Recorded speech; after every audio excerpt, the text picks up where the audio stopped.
कराची जे सचल ॻोठ वटि बशीर ख़ान कुरैशी जी अॻवाणी में वेंदड़ काफ़िले ते कातिलाणो हमलो थियो आहे। फायरिंग में 2 हमलावर मार थी विया आहिनि। इन हवाले सां असां ॻाल्हि ॿोल करण लाइ राब्तो कयो आहे जिस्कम जे मरकज़ी अॻवान सागर हनीफ बुर्जी सां।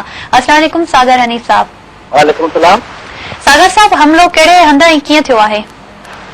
2 ॾींहं अॻु में असांजो हिकु हमदर्द ज़ुल्फ़कार मल्लाह जेको क़त्ल थी वियो ऐं इहो हर रोज़ जन त कराची में कारकुननि जे क़त्ल जो सिलसिलो जन त शुरू थी वियो आहे। मोहतरम बशीर ख़ान कुरैशीअ इन कातिलनि जी गिरफ़्तारी जे लाइ प्रेस कॉन्फ्रेंस करे धरणे जो ऐलान कयो हो।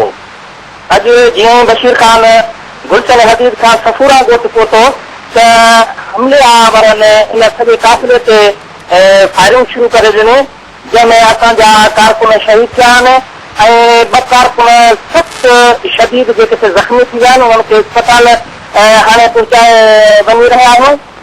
ऐं बशीर ख़ान खे बि जेको आहे सो थोरो धक लॻो आहे, पर उहे कातिल फरार थी विया आहिनि ऐं असांजा कारकुन जेके शहीद थिया आहिनि।